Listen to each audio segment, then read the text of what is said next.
Hello dear students, मैं हूं मनीष कुमार सिंह और एक बार पुनः स्वागत करता हूं आप सभी का गौतम इंग्लिश क्लासेस के इस न्यू वीडियो में। आज हम चर्चा करेंगे प्रेजेंट कंटिन्यूअस टेंस के बारे में। ठीक है ना। आज हम टाइम एंड टेंस के तीसरे वीडियो के बारे में जानेंगे।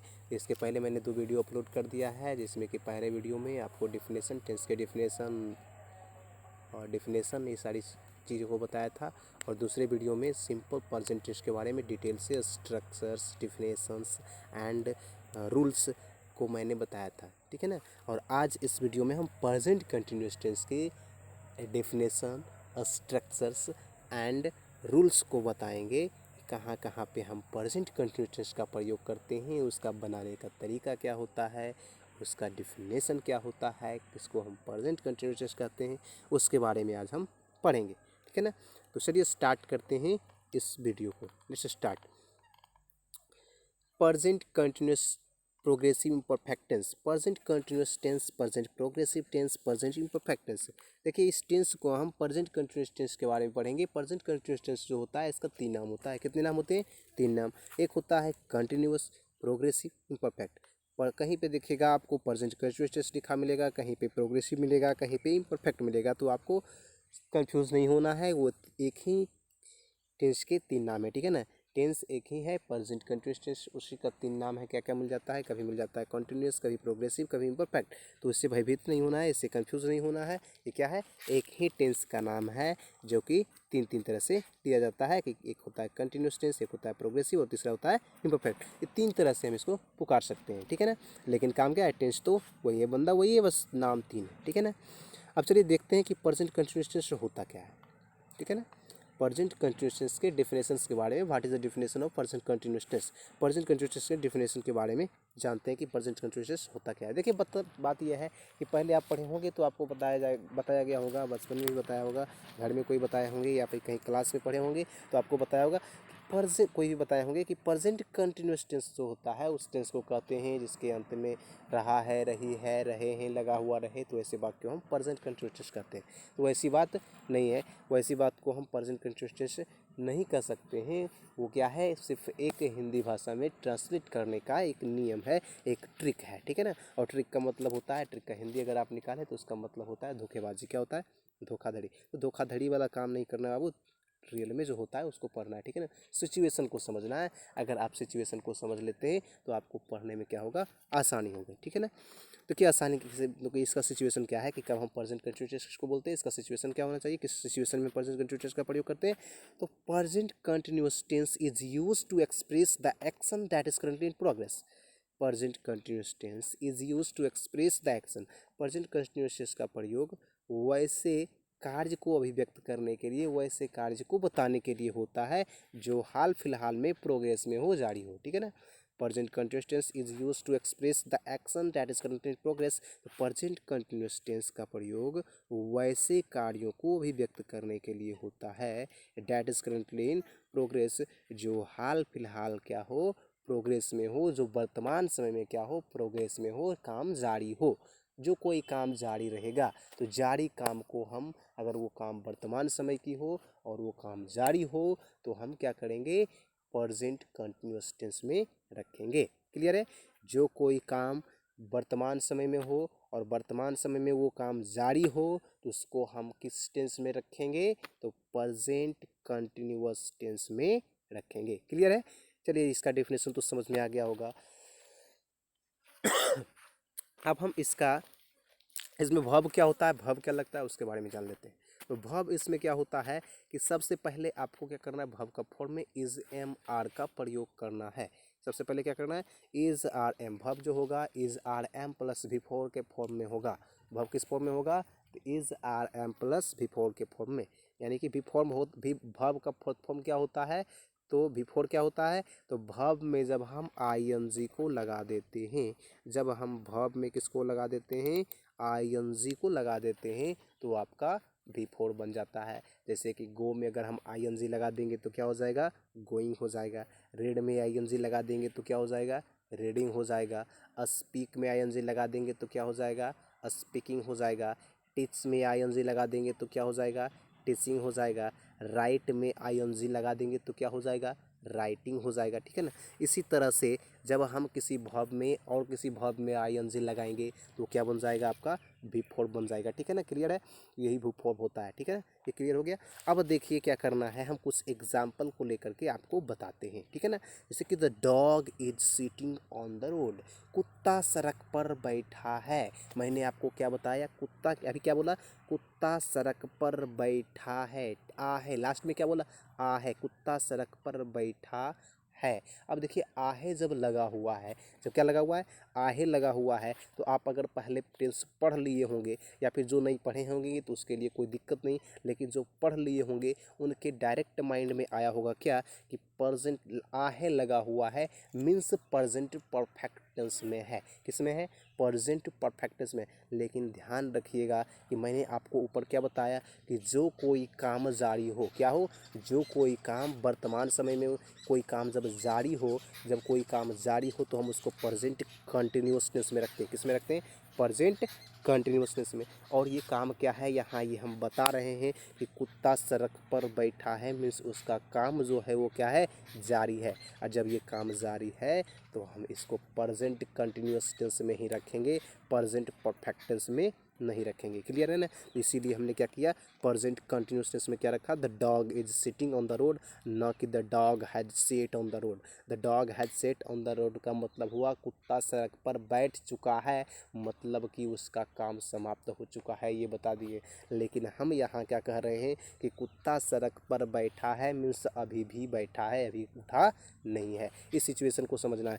सिचुएशन क्या बता रहा है कि कुत्ता सड़क पर बैठा है मीन्स अभी भी बैठा है। तो कुत्ता सड़क पर बैठा है तो उसका काम जारी है बाबू। और जब कोई काम जारी हो तो उसको हम किस टेंस में रखते हैं, प्रेजेंट कंटिन्यूअस टेंस में रखते हैं। तो मैंने क्या किया, इसको प्रेजेंट कंटिन्यूअस टेंस में रखा कि the dog is sitting on the road. Clear है। अब चलिए देखते हैं नेक्स्ट एग्जाम्पल इसका। I am writing a novel now, मैं इस अभी क्या कर रहा हूँ, एक उपन्यास लिख रहा हूँ। मैं अभी क्या कर रहा हूँ, एक उपन्यास लिख रहा हूँ। तो उपन्यास लिखने का काम मेरा क्या है, जारी है। तो वो जारी काम को बताने के लिए हम क्या करेंगे, प्रेजेंट कंटिन्यूअस टेंस का ही प्रयोग करेंगे। तो हमने यहाँ पे वर्ब के फॉर्म के रूप में क्या किया, एम राइटिंग का प्रयोग किया। किसका प्रयोग किया, एम राइटिंग का प्रयोग किया, क्योंकि ये काम क्या है, जारी है। और जारी काम को प्रेजेंट कंटिन्यूअस टेंस में ही रखते हैं। ये क्लियर हो गया। चलिए ठीक है, यहाँ तक तो क्लियर हो गया होगा। अब हम एक और एग्जाम्पल इसका समझते हैं। क्या है कि you are watching this video, you are watching this video. आप देखिए सिचुएशन को समझिएगा कि आप क्या कर रहे हैं, इस वीडियो को देख रहे हैं। आप अभी इस वीडियो को देख रहे हैं। अब देख रहे हैं तो बोलिए आप अभी देख रहे हैं ना। अब देख रहे हैं तो आपका काम क्या है, देखने का काम जारी है। और जो कोई काम आप देखें कि जारी हो तो उसको आप किस में रखिएगा, प्रेजेंट कंटिन्यूअस टेंस में। क्लियर है ना।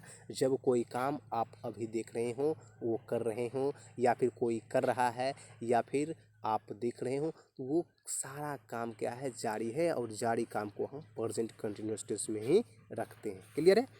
अब देखिएगा, इसका हमने यहाँ तक समझ गया कि जो कोई काम जारी हो तो प्रेजेंट कंटिन्यूअस टेंस में बनाते हैं। और उसमें हम वर्ब के रूप में is am are plus V four का प्रयोग करते हैं। जब इज एम आर बिफोर का प्रयोग करते हैं तो कहाँ पे हम इज लगाते हैं, कहाँ पे आर लगाते हैं, कहाँ पे एम लगाते हैं, उसके बारे में भी थोड़ा सा जान लेते हैं। ठीक है ना, एक दो लाइन में इसको थोड़ा सा हम क्लियर कर देते हैं क्या, कि कहाँ पे इज, कहाँ पे आर और कहाँ पे एम लगाते हैं। तो सबसे पहले नोट वन को देख लेंगे कि नोट वन क्या होता है। कि नोट वन में हमने बता रहा है, हम आपको बताना चाह रहे हैं कि इसमें देखें क्या लिखा हुआ है, is used as helping verb. Is का जो प्रयोग होता है वो हेल्पिंग वर्ब के रूप में होता है। किस टेंस में, कंटिन्यूअस टेंस में। कंटिन्यूअस टेंस में इज का प्रयोग हेल्पिंग वर्ब के रूप में होता है। और किसके साथ, तो with singular subject, singular subject के साथ होता है। इज का प्रयोग हेल्पिंग वर्ब के रूप में, कंटिन्यूअस टेंस में इज का प्रयोग हेल्पिंग वर्ब के रूप में किस सब्जेक्ट के साथ होता है, तो सिंगुलर सब्जेक्ट के साथ होता है। ठीक है ना। सिंगुलर सब्जेक्ट क्या होता है वो थोड़ा सा जान लेते हैं। तो सिंगुलर सब्जेक्ट आप हिंदी में पढ़े होंगे एक वचन के बारे में। तो वही एक वचन जो होता है वो इंग्लिश में क्या होता है, सिंगुलर सब्जेक्ट कहलाता है, सिंगुलर नाउन कहलाता है, सिंगुलर नाउन कहलाता है, यानी कि एक वचन कहलाता है। ठीक है ना। सिंगुलर नंबर समझते हैं ना, सिंगुलर नंबर में जो भी होता है वो एक सिंगुलर नंबर बोलते हैं, तो एक वचन कहलाता है। ठीक है ना। तो वही जो मेरा सिंगुलर सब्जेक्ट होगा, जो सिंगल सब्जेक्ट होगा, जो कि इससे एक व्यक्ति वस्तु का बोध होगा उसे हम सिंगुलर मानेंगे और उसके साथ हमें इज का प्रयोग करना है। जैसे कि हम एग्जाम्पल के रूप में लेते हैं, ही एक सिंगुलर प्रोनाउन है, सी एक सिंगुलर प्रोनाउन है, इट एक सिंगुलर प्रोनाउन है, और ही सी इट तो हो गया।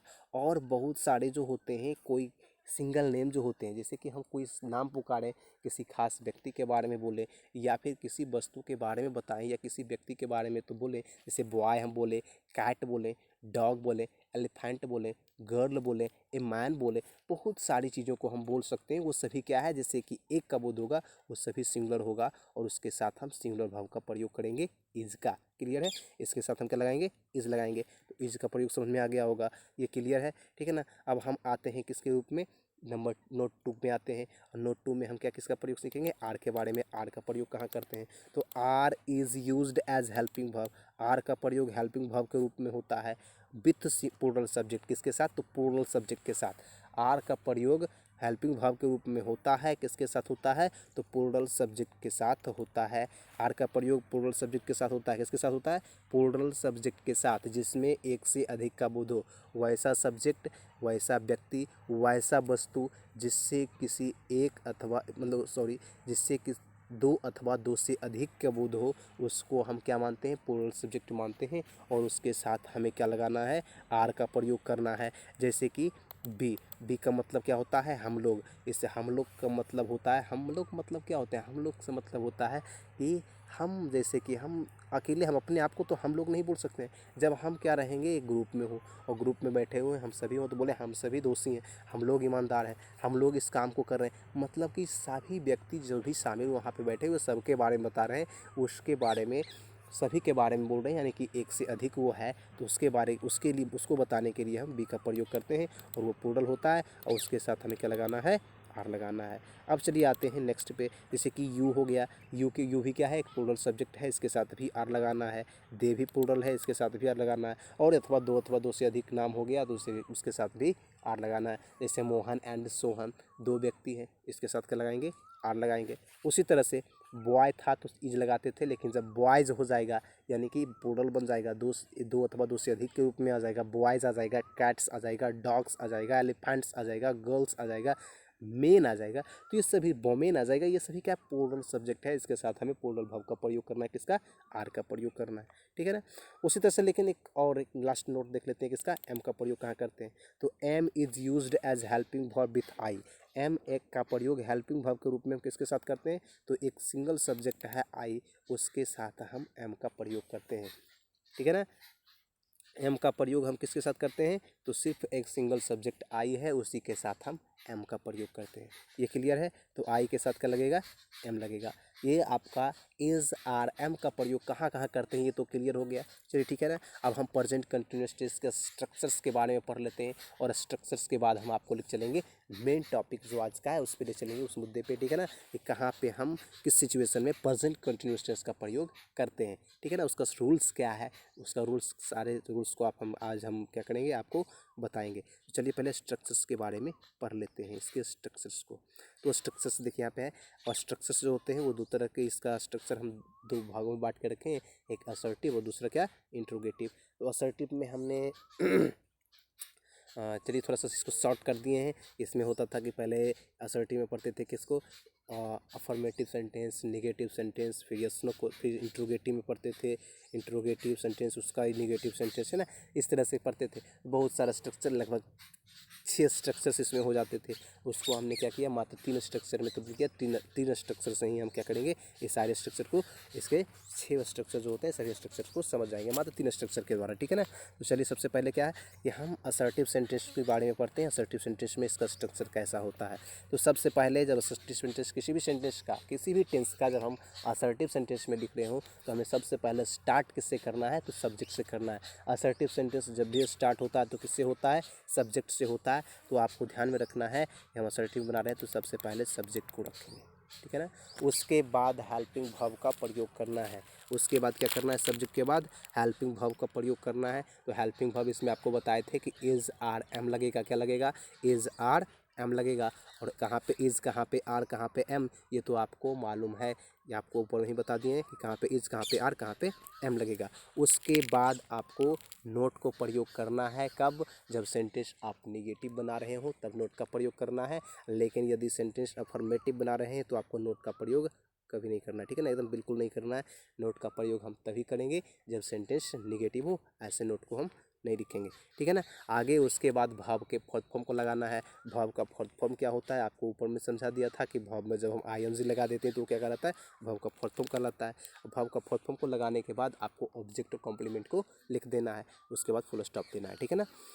चलिए इतना काम करते हैं, पहले हम उसका एक एग्जाम्पल के तौर पे समझते हैं।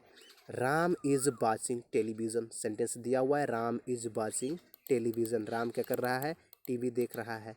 अब टीवी देख रहा है तो उसका काम तो जारी है, तो कंटिन्यूस टेंस में तो ये सेंटेंस है ही, ठीक है ना। लेकिन बात क्या है कि यहाँ पे हमने अब इसका स्ट्रक्चर पे हम आधारित बैठाते हैं कि कैसे स्ट्रक्चर से इसको एग्जाम्पल के रूप में तब्दील किए। तो सबसे पहले सब्जेक्ट था, तो सब्जेक्ट हमने राम को लिखा कि राम मेरा सब्जेक्ट है। उसके बाद क्या करना है, इज़ आर एम का प्रयोग करना है। तो राम जो कि सिंगल नेम है, और सिंगल नेम जब आए तो उसके साथ हम इज़ का प्रयोग करते हैं। किसका प्रयोग करते हैं, इज़ का। तो हमने इज़ का प्रयोग किया, और इज़ के बाद क्या करना है, वर्ब के फोर्थ फॉर्म का प्रयोग करना है। तो मैंने वर्ब का फोर्थ फॉर्म क्या किया, वाचिंग, वाच में आईएनजी लगा करके वर्ब को लिखा वाचिंग, ठीक है ना। उसके बाद क्या किया, ऑब्जेक्ट को लिख दिया टेलीविज़न को, और लास्ट में फुल स्टॉप लगा दिया। फिर मेरा सेंटेंस कंप्लीट हो गया। क्या, Ram is watching television, Ram TV देख रहा है। ये कंप्लीट हो गया। अब इसका देखिए तो अफर्मेटिव था, अब एक इसका निगेटिव देख लेते हैं, इसमें नोट लगा देते हैं कभी कभी, है ना। तो नोट वाले सेंटेंस को भी देख लेते हैं कि नोट का प्रयोग हम कहाँ पे कर लेते हैं, ठीक है ना। तो सबसे पहले देख लें इसमें भी क्या करना है। सबसे पहले स्ट्रक्चर में लिखा हुआ है सबसे पहले सब्जेक्ट, तो सब्जेक्ट दे लगा दिए। उसके बाद प्लूरल, दे प्लूरल सब्जेक्ट है तो मैंने प्लूरल वर्ब आर भी लगा दिया हेल्पिंग वर्ब के रूप में। उसके बाद नोट का प्रयोग करना है तो नोट का कर दिए। फिर वर्ब का फोर्थ फॉर्म का प्रयोग करना है, तो वर्ब यहाँ पे प्लेइंग था तो प्ले था, प्ले में आईएनजी लगा करके प्लेइंग लिख लिया। अब उसके बाद ऑब्जेक्ट मेरा द वीडियो गेम है, तो द वीडियो गेम लिख करके फुल स्टॉप लगा दिया, ठीक है ना। ये सेंटेंस मेरा कंप्लीट क्या हो गया, they are not playing the video game, वे लोग वीडियो गेम नहीं खेल रहे हैं। क्लियर है। अब इसका इंट्रोगेटिव सेंटेंस के बारे में पढ़ लेते हैं। इंट्रोगेटिव सेंटेंस के बारे में देखते हैं कि इंट्रोगेटिव सेंटेंस होता क्या है। इंट्रोगेटिव सेंटेंस को मैंने दो तरह से बांटा है। कितने तरह से बांटा है, दो भागों में बांट दिया। एक यस नो क्वेश्चन में, दूसरा WH क्वेश्चन में। यस नो क्वेश्चन हम कैसे क्वेश्चन को बोलते हैं, बात ये समझना है। यस नो क्वेश्चन होता क्या है, देखिए इंट्रोगेटिव सेंटेंस दो तरह के होते हैं, एक होता है यस नो और दूसरा क्या होता है, WH। तो यस नो क्वेश्चन हम वैसे क्वेश्चंस को बोलते हैं जिसका आंसर जो हो हम यस और नो में दें। जिसका आंसर यस और नो में मालूम पड़े वो सेंटेंस को, उस क्वेश्चंस को हम क्या कहते हैं, यस नो क्वेश्चंस कहते हैं। वैसा क्वेश्चंस जिसका आंसर यस और नो में प्रतीत हो, मालूम पड़े, उसको हम क्या मानते हैं, कौन सा क्वेश्चन मानते हैं, तो यस नो क्वेश्चंस मानते हैं। क्लियर है ना। जब उसमें क्या करना है, जैसे हिंदी वाक्य में देखते होंगे कि किसी सेंटेंस में स्टार्टिंग में लग जाता है क्या, है ना, क्या राम पढ़ रहा है, क्या हुआ जा रहा है, क्या हुआ हंस रहा है, इस तरह से बोलना हो तो हम क्या करते हैं, उस सारे सेंटेंस को हम कंटिन्यूस टेंस में रखते हैं, ठीक है। जैसे कि इज राम, सबसे पहले उसमें क्या करना है, स्ट्रक्चर में देखिएगा, सबसे पहले इज आर एम का प्रयोग करना है, इज आर एम लगाना है। उसके बाद फिर क्या करना है, सब्जेक्ट को लिखना है, और सब्जेक्ट के बाद नोट को लिखना है अगर सेंटेंस निगेटिव होगा तो, और उसके बाद फिर क्या करना है, वर्ब के फोर्थ फॉर्म को लिखना है, फिर ऑब्जेक्ट को लिखना है, लास्ट में क्वेश्चन मार्क देना है। तो हमने क्या किया, सबसे पहले देखिए हम सेंटेंस लिख लेते हैं। क्या वह उन गरीब लड़कों की मदद कर रही है, क्या वह उन गरीब लड़कों की मदद कर रही है, सेंटेंस है। अब उसको हमें बनाना है, तो कर रही है या नहीं, मतलब कि हमको देखिए किस तरह से यस नो, हाँ अथवा नहीं में जवाब देना है। अब कोई पूछ दे हमको, क्या आप मिठाई खा रहे हैं, क्या आप मिठाई खा रहे हैं, तो आप क्या बताइएगा, अगर खा रहे हैं तो बताइएगा हाँ, अगर नहीं खा रहे हैं तो क्या बताइएगा नहीं, ठीक है ना। तो लेकिन उस तरह का जब अब उसका तो ये नहीं कर सकते ना आप कि हाँ मैं फलना मिठाई ये जलेबी खा रहा हूँ या रसगुल्ला खा रहा हूँ, ये तो आप नहीं बताइएगा, है ना। तो आप यहाँ पे क्या बताइएगा कि मैं मिठाई खा रहा हूँ या नहीं खा रहा हूँ, आप सिर्फ हाँ अथवा नहीं में बताइएगा। तो वैसे क्वेश्चन को क्या कहते हैं, यस नो क्वेश्चन। और उसमें क्या करना है, स्टार्टिंग में इज एम आर लगाना है, और उसके बाद क्या करना है, आपको सब्जेक्ट को रखना है। तो सबसे पहले देखिए ने क्या किया, इज एम आर, तो सब्जेक्ट यहाँ पे सी है तो मैंने क्या लगा दिया, इज। उसके बाद सब्जेक्ट क्या है, सी है तो सी को लिख दिया।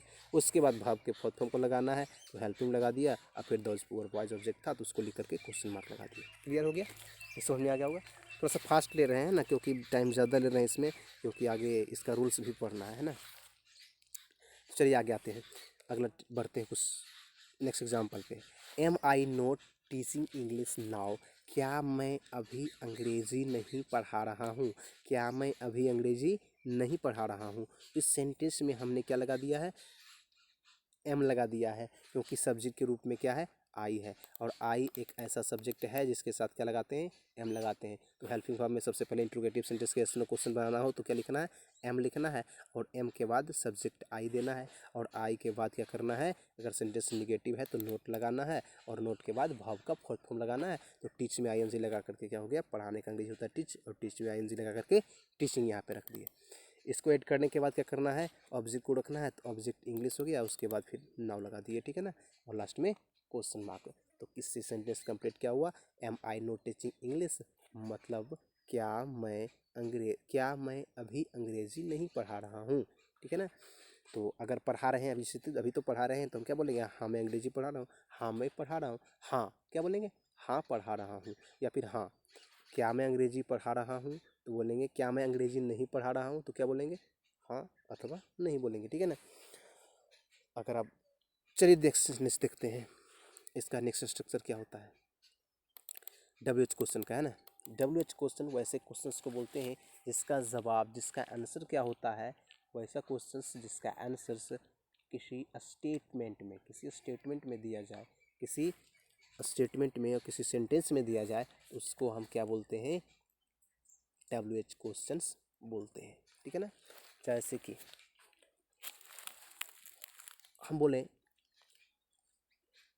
आप क्या कर रहे हैं, हम आपको पूछे आप क्या कर रहे हैं, तो आप क्या बोलेगा, हाँ मैं कर रहा हूँ, नहीं हाँ नहीं, इस तरह से आप बोल सकते हैं, नहीं बोल सकते ना। उसमें आपको क्या करना होगा, आपको बताना होगा, आपको बोलना पड़ेगा क्या, कि मैं अभी वीडियो देख रहा हूँ, मैं अभी अंग्रेजी पढ़ रहा हूँ, इस तरह से आप बोलिएगा, है ना। हाँ मैं अंग्रेजी पढ़ रहा हूँ, इस तरह से आप सेंटेंस को किसी स्टेटमेंट में हमको आप इंसर्ट दीजिएगा, उस स्टेटमेंट को हम ऐसा क्वेश्चन जिसका आंसर जो हो किसी स्टेटमेंट में आ जाए तो उसको हम डब्ल्यू एच क्वेश्चन बोलते हैं, क्या बोलते हैं, डब्ल्यू एच क्वेश्चन बोलते हैं। अब देखिए इसको डब्ल्यू एच क्वेश्चन जो होता है उसका स्ट्रक्चर क्या होता है प्रेजेंट कंटिन्यूअस टेंस में। तो सबसे पहले डब्ल्यू एच वर्ड को ही रखना है। डब्ल्यू एच वर्ड हम वैसे वर्ड को बोलते हैं जिसमें क्या हो, डब्ल्यू एच लगा हुआ हो, उस वर्ड को हम डब्ल्यू एच बोलते हैं जिसमें क्या हो, डब्ल्यू एच लगा हुआ हो। जैसे कि वैसे सारे इंट्रोगेटिव प्रोनाउंस जैसे what, which, when, why, where, ये सभी क्या है, डब्ल्यू एच वर्ड है। क्यों डब्ल्यू एच वर्ड है, क्योंकि इसमें क्या लगा हुआ है, डब्ल्यू एच लगा हुआ है। उसके बाद डब्ल्यू एच वर्ड के बाद क्या करना है, इज एम आर का प्रयोग करना है। डब्ल्यू एच वर्ड के बाद किसका प्रयोग करना है, इज एम आर का प्रयोग करना है। और इज एम आर का प्रयोग करने के बाद क्या करना है, आपको सब्जेक्ट का प्रयोग करना है। और सब्जेक्ट के प्रयोग करने के बाद यदि सेंटेंस आपको निगेटिव में बनाना हो तो नोट लगाना है, और यदि अफर्मेटिव में बनाना हो तो नोट को नहीं लगाना है। उसके बाद फिर वर्ब के फोर्थ फॉर्म यानी कि वर्ब के आईएनजी फॉर्म को लिखना है। और उसके बाद आईएनजी फॉर्म को लगाने के बाद क्या करना है, ऑब्जेक्ट के बाद ऑब्जेक्ट लगा देना है, और ऑब्जेक्ट लगाने के बाद क्वेश्चन मार्क को ऐड कर देना। इतना करने के बाद थोड़ा सा एग्जाम्पल को हम इसका समझ लेते हैं कि कैसे हम इसको सेंटेंस का किस प्रकार से इसका स्ट्रक्चर से बना है सेंटेंस। तो हम सेंटेंस एक लिखे, why are you watching this video, आप इस वीडियो को क्यों देख रहे हैं, ठीक है ना, आप इस वीडियो को क्यों देख रहे हैं। मैंने एक प्रश्न किया कि आप इस वीडियो को क्यों देख रहे हैं। अब इसको हम कंटिन्यूस टेंस में बनाते हैं कैसे, तो सबसे पहले वाई लिखना है, डब्ल्यू एच वर्ड जो होता है, तो डब्ल्यू एच वर्ड प्रश्न जिस शब्द से हम प्रश्न करते हैं वैसा सेंटेंस जिसको हम प्रश्न करने के लिए जिस वर्ड का हम प्रयोग करते हैं उसको हम डब्ल्यू एच वर्ड बोलते हैं, ठीक है ना।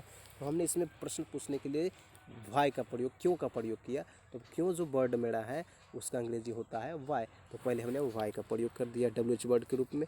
वाई को लिखने के बाद क्या करना है, हेल्पिंग वर्ब का प्रयोग करना है। तो सब्जेक्ट इसमें है आप जो हो मतलब उसका अंग्रेजी होता है यू, और यू क्या होता है, प्लूरल सब्जेक्ट होता है, और उसके साथ हम क्या लगाते हैं, तो पहले हम हेल्पिंग वर्ब के रूप में क्या लगाना है, आर को लगा दिए, ठीक है ना। आर को लगाने के बाद आपको प्लूरल सब्जेक्ट का प्रयोग करना है, जो कि क्या है, यू यहाँ पे आपको दिया हुआ है, तो यू को लिख देना है। और यू को देने के बाद आपको भाव का फॉर्म का प्रयोग करना है, जो कि वाचिंग है, तो वाचिंग को यहाँ पे हमने लिख दिया, वाच में ING लगा करके वाचिंग लिख दिया। उसके बाद फिर क्या करना है, ऑब्जेक्ट दिस वीडियो को लिख दिए और लास्ट में क्वेश्चन मार्क दे दिए। ये क्लियर हो गया होगा। मतलब हो गया क्या, why are you watching this video, आप इस वीडियो को क्यों देख रहे हैं। नेक्स्ट सेंटेंस है, what is she not doing. क्या है, what is she not doing, वो क्या नहीं कर रही है, वह क्या नहीं कर रही है। अब वो क्या नहीं कर रही है इसके बारे में बताना हो तो ये भी प्रश्न पूछ रहे हैं, तो ये भी WH वर्ड से स्टार्ट है। WH वर्ड वाले सेंटेंस का स्ट्रक्चर कैसे बताए थे, तो देखिए पहले क्या करना है, WH वर्ड तो मैंने व्हाट लिख दिया, और व्हाट को लिखने के बाद हमने क्या किया, हेल्पिंग वर्ब को लगाना है। तो देखिए यहाँ पर सब्जेक्ट सी है, तो सी के साथ इज का प्रयोग होता है, तो मैंने पहले इज को लिख लिया WH वर्ड के बाद, और इज को लिखने के बाद क्या किया, सब्जेक्ट लगाना है, तो सब्जेक्ट मैंने यहाँ पे सी लगा दिया, और सी को लगाने के बाद सब्जेक्ट हमें सेंटेंस में निगेटिव में प्राप्त हुआ, तो निगेटिव में जब इसे बनाना हो तो हमने क्या किया, यहाँ पे नोट का प्रयोग कर लिया। और नोट का प्रयोग करने के बाद इसमें क्या करना है, भाव के फोर्थ फॉर्म का प्रयोग करना है। भाव के फोर्थ फॉर्म का प्रयोग करना है, तो मैंने क्या किया, डूइंग लगा लिया। क्लियर है। और इसमें ऑब्जेक्ट नहीं है तो क्वेश्चन मार्क लगा दिए, यहीं पे सेंटेंस कंप्लीट कर दिए। क्वेश्चन मार्क इसमें हम WH वर्ड, देखिए इसमें ऑब्जेक्ट क्यों नहीं आता है आपको बता देते हैं, क्योंकि जब भी किसी सेंटेंस में वाट से स्टार्ट हो, जो कोई सेंटेंस वाट से हो बना हुआ, वाट से लगा, जिस सेंटेंस में वाट लग गया हो, वो सेंटेंस जो होता है उसमें ऑब्जेक्ट के बारे में ही वाट से पूछा जाता है। वाट का प्रयोग ऑब्जेक्ट को मालूम करने के लिए ही, ऑब्जेक्ट के बारे में जानकारी लेने के लिए ही वाट का प्रयोग करते हैं। तो इसलिए हम क्या करेंगे, यहाँ पे उसमें ऑब्जेक्ट रहेगा नहीं। ठीक है। अब चलिए हम समझते हैं किसके बारे में। अभी आप इसका स्ट्रक्चर्स के बारे में पढ़ लिए, अब इसका जो रूल्स है, जो मेन टॉपिक आज का है, उसके बारे में हम पढ़ेंगे। प्रेजेंट कंटिन्यूअस टेंस, रूल 1 है, present continuous tense is use to show a continuous action. Present continuous tense का प्रयोग किस टेंस को, कैसे एक्शंस को बताने के लिए होते हैं, सो एक कंटिन्यूअस एक्शन, एक कंटिन्यू काम को, एक जारी काम को, जो कोई काम कंटिन्यू हो रहा है, जारी हो, जो कोई काम जारी है, उस जारी काम को बताने के लिए हम कंटिन्यूअस टेंस का प्रयोग करते हैं। तो वर्तमान समय में जो कोई काम जारी हो तो उसको किस में रखेंगे, प्रेजेंट कंटिन्यूअस टेंस में रखेंगे। जैसे कि सी इज़ प्लेइंग चेस, वो क्या कर रही है, चेस खेल रही है, तो चेस खेलने का काम उसका क्या है, जारी है, तो वो भी किस में होगा, कंटिन्यूअस टेंस में होगा। They are not driving a car, वे लोग कार नहीं चला रहे हैं, वे लोग कार नहीं चला रहे हैं मतलब क्या, तो उसका काम क्या है, जारी है, उसका भी काम जारी है, तो उसको भी हम किस में रखेंगे, प्रेजेंट कंटिन्यूअस टेंस में रखेंगे। I am sitting on a chair now, मैं अभी क्या हूँ, कुर्सी पर बैठा हूँ, तो ये भी काम क्या है, जारी है, और जारी काम को हम किस में, प्रेजेंट कंटिन्यूअस टेंस में रखते हैं। ये क्लियर हो गया होगा रूल, जो कोई काम जारी हो तो किस में, प्रेजेंट कंटिन्यूअस टेंस में। नेक्स्ट रूल, चलिए रूल नंबर 2 पे देखते हैं, रूल नंबर 2 में क्या है। This tense is use to show those actions which have flowing words. अब देखिए निम्नलिखित शब्द, ये सारे जो शब्द यहाँ पे देख रहे हैं, ये जो सारे शब्द जो दिख रहे हैं, जो ये सारे शब्द का प्रयोग, इनमें से किसी भी शब्द का प्रयोग यदि हम किसी सेंटेंस में देखते हैं तो आपको डायरेक्ट माइंड में आना चाहिए कि सारे शब्द जो होते हैं वो प्रेजेंट कंटिन्यूअस टेंस में ही आते हैं। प्रेजेंट कंटिन्यूअस टेंस में ही ये सारे शब्दों का प्रयोग होता है।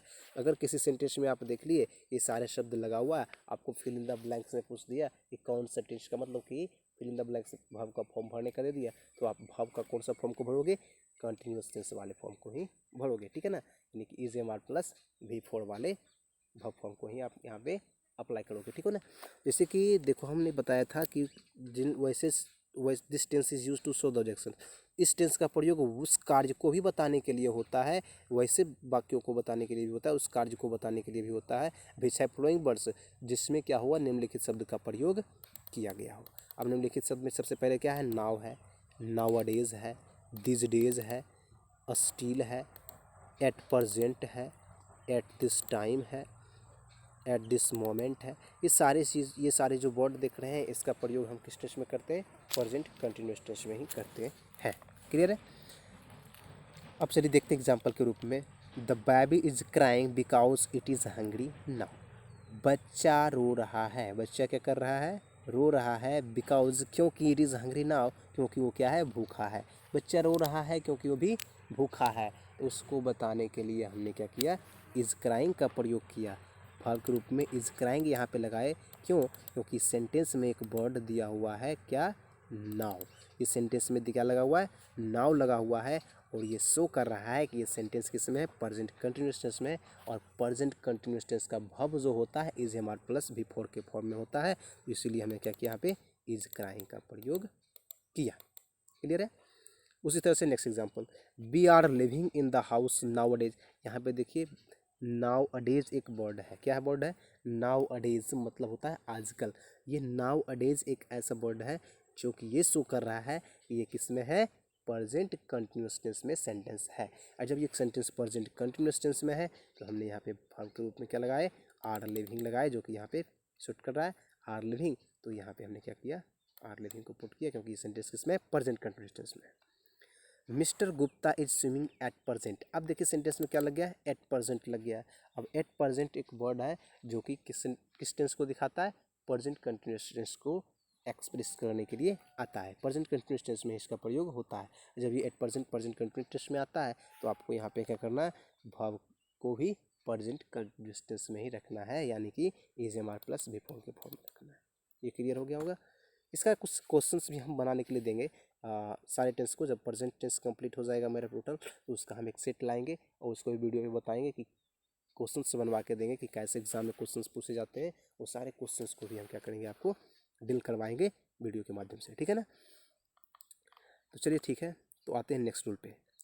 टू शो दोज इवेंट्स और actions that will take place in near future. To show those events actions that will take place in near future. इस टेंस का प्रयोग वैसी घटना, वैसे कार्य को भी बताने के लिए होता है जो फ्यूचर में होगा। किस में होगा, फ्यूचर में, यानी कि भविष्य में होगा। अभी हुआ नहीं, ना हो रहा है, क्या होगा, आगे होगा। वैसे काम को बताने के लिए भी हम क्या करते हैं, प्रेजेंट कंटिन्यूअस टेंस का प्रयोग करते हैं। लेकिन उसकी स्थिति जो थोड़ी सिचुएशन को समझिएगा कि सिचुएशन, फ्यूचर की सिचुएशन क्या होती है। ये सिचुएशन जो होता है, जैसे कि कोई काम फिक्स होता है ना कि हमें ये काम अवश्य करना है, मतलब कि करना ही करना है, यानी कि काम क्या है, फिक्स होता है कि फलना डेट में तय, किसी डेट में तय हुआ है तो उसी डेट में वो काम होगा। तो वैसे काम को बताने के लिए हम क्या करते हैं, कंटिन्यूअस टेंस का प्रयोग करते हैं जब वो क्या हो, ये बता रहा हो कि वो काम नज़दीक में, फ्यूचर के किसी नज़दीक में होगा। नज़दीक में फ्यूचर में तो होगा, लेकिन नज़दीक में होगा। फ्यूचर की बात तो हो, लेकिन वो काम क्या होगा, थोड़ा सा नज़दीक में होगा, तो उसको हम प्रेजेंट कंटिन्यूअस टेंस में ही रखते हैं। जैसे कि I am going on A vacation tomorrow, मैं कल छुट्टी पे जा रहा हूँ। कल टुमारो जो वर्ड है वो फ्यूचर टाइम को एक्सप्रेस कर रहा है। कौन सा टाइम को एक्सप्रेस कर रहा है, फ्यूचर टाइम को। लेकिन इससे पता चल रहा है सेंटेंस कि मैं जा रहा हूँ छुट्टी पे, यानी कि जा तो रहा हूँ लेकिन अभी गया नहीं हूँ, मैं जाने वाला हूँ, ठीक है ना। मैं जाऊँगा, कहाँ पे जाऊँगा, तो छुट्टी पे। कब जाऊँगा, तो कल जाऊँ, मैं कल जा रहा हूँ, ठीक है ना। ये कल जा रहे हैं, तो मेरा जो काम है वो क्या है, किस सिचुएशन में है कि वो काम क्या कर रहा है कि फ्यूचर में तो होगा, लेकिन वो फिक्स है कल होगा। फ्यूचर में कल होगा, लेकिन वो क्या होगा, फिक्स होगा और नज़दीक में होगा। तो इसको हम किस में रखेंगे, प्रेजेंट कंटिन्यूअस टेंस में हम यहाँ पे एम गोइंग का ही प्रयोग करेंगे। क्लियर है। She is getting married next week. यहाँ पे देखिए नेक्स्ट वीक है, वो क्या कर रहा है, कौन सा, ये जो नेक्स्ट है और यहाँ पे वीक लगा हुआ है, ये वर्ड शो कर रहा है कि क्या है, ये सेंटेंस फ्यूचर में है। किस में है, फ्यूचर में है। लेकिन फ्यूचर में ये काम क्या है, ये बता रहा है कि ये काम क्या है, फिक्स है। क्या है, फिक्स है और जल्द ही नज़दीक में ही होगा। फ्यूचर के किसी नज़दीक में ही ये काम होगा। और जब नज़दीक में होगा तो किस में होगा, प्रेजेंट कंटिन्यूअस टेंस में ही होगा। और प्रेजेंट कंटिन्यूअस टेंस में जब होगा तो is am are plus V four का ही प्रयोग होगा, ठीक है ना। यहाँ पे हमने इज गेटिंग का प्रयोग किया। क्लियर है। She is getting married next week, वह अगले सप्ताह शादी करने जा रही है, शादी कर रही है, ठीक है ना। वो अगले सप्ताह शादी कर रही है। My father is going two by car day after tomorrow. My father is going, मेरे पिताजी जा रहे हैं क्या करने के लिए, टू बाय ए कार, एक कार खरीदने के लिए। कब जा रहे हैं, तो डे आफ्टर टुमारो, यानी कि टुमारो को एक दिन बाद, यानी कि परसों, कल के एक दिन बाद, यानी कि परसों जा रहे हैं। कब जा रहे हैं, परसों। मेरे पिताजी परसों एक कार खरीदने जा रहे हैं। अब एक कार खरीदने जा रहे हैं, ना तो वो अभी गए हैं और ना ही क्या किए हैं, ना तो गए हैं और ना ही अभी जा रहे हैं। लेकिन फ्यूचर में हम बता रहे हैं कि वो जाएंगे, क्या करेंगे, जाएंगे। लेकिन जाएंगे तो कार खरीदने तो जाएंगे, ये काम क्या है, फिक्स है और नज़दीक में है, तो इसको हम किस में, प्रेजेंट कंटिन्यूअस टेंस में रखा। ठीक है ना, ये क्लियर हो गया। चलिए अब हम नेक्स्ट टूल इसका जो कि लास्ट टूल है उसको हम देखते हैं। To denote a change of present state और सिचुएशन इनटू अनदर। टूल 4 है to denote a change of present state और सिचुएशन इनटू अनदर। किसी एक सिचुएशन को दूसरे सिचुएशन में, किसी एक अवस्था को दूसरी अवस्था में जब हम रूपांतरित कर देते हैं, परिवर्तन कर देते हैं, जब किसी कार्य में क्या हो, लगातार वृद्धि हो या कमी हो, ठीक है ना, ये समझिएगा। जब किसी काम में लगातार वृद्धि हो या कमी हो, यानी कि सिचुएशन क्या हो, बदले, क्या हो, सिचुएशन में बदलाव आए। एक सिचुएशन मतलब कि सिचुएशन में क्या हो जाए, एक सिचुएशन से दूसरे सिचुएशन में बदल जाए, सिचुएशन क्या हो और बढ़े, सिचुएशन में वृद्धि हो या कमी हो, स्थिति कोई अवस्था में क्या हो, कमी हो या वृद्धि हो, उसको हम बताने के लिए क्या करते हैं, प्रेजेंट कंटिन्यूअस टेंस का प्रयोग करते हैं जब वो वर्तमान समय की बात होता। जैसे कि cars are becoming costlier day by day. Car क्या हो रहा है, दिन पर दिन कॉस्टलियर हो रहा है, महंगा होता जा रहा है, ठीक है ना, दिन पर दिन क्या हो रहा है, कार महंगा होता जा रहा है, महंगी होती जा रही है, कार क्या होती जा रही है, दिन पर दिन कार महंगी होती जा रही है। तो यहाँ पे कॉस्टलियर जो देख रहे हैं कॉम्परेटिव, इसमें देखिए इस तरह के सेंटेंस में सामान्यतः क्या होता है, कॉम्परेटिव डिग्री का ही प्रयोग होता है। यहाँ पे जैसे कि कॉस्टलियर है, cars are becoming costlier day by day, car दिन पर दिन क्या हो रही है, तो कॉस्टलियर हो रही है, महंगी हो रही है। She is getting more and more complicated, वो जटिल पे जटिल हो रही है, क्या हो रही है, जटिल पे जटिल हो रही है। तो उसको मतलब कि उसको समझने में क्या हो रहा है, थोड़ा सा प्रॉब्लम हो रहा है कि she is getting more and more complicated, उसको हम समझ नहीं पा रहे हैं और ज़्यादा उसकी बात उलझन में ला रही है ना, और उलझती जा रही है। She is getting more and more complete, वो उलझती जा रही है, ठीक है ना। तो गेटिंग मैरिड यहाँ पे हम लिखा है क्या, सी इज़ गेटिंग। अब गेटिंग कंटिन्यूअस टेंस में आएगा, क्यों आएगा, क्योंकि ये भी क्या है, उसकी सिचुएशन में वृद्धि हो रही है, उसकी अवस्था में क्या हो रही है, वृद्धि हो रही है, उसको हम कंटिन्यूअस टेंस में रखेंगे। He is becoming fatter and fatten. Next sentence है कि वो क्या हो रहा है, मोटा पे मोटा हो रहा है, उसकी मोटाई में क्या हो रही है, वृद्धि हो रही है। वो मोटा कुछ था, उसके बाद कुछ मोटा हुआ, यानी कि उसकी मोटाई में क्या हो रही है, वृद्धि हो रही है, सिचुएशन में बदलाव हो रहा है। तो जब सिचुएशन में बदलाव हो तो हम क्या करते हैं, प्रेजेंट कंटिन्यूअस टेंस का प्रयोग करते हैं। और प्रेजेंट कंटिन्यूअस टेंस का प्रयोग करते हैं तो वर्ब में आईएनजी का फॉर्म लगा करके प्रयोग करते हैं। तो हमने क्या किया, इज बिकमिंग का प्रयोग किया। तो ये था आज का क्लास। अब हम अगले क्लास में फिर चर्चा करेंगे किसके बारे में, तो प्रेजेंट परफेक्ट टेंस के बारे में। और प्रेजेंट परफेक्ट कल हम चर्चा करेंगे अगले वीडियो में, प्रेजेंट परफेक्ट टेंस और प्रेजेंट परफेक्ट कंटिन्यूअस टेंस दोनों के बारे में, ठीक है ना।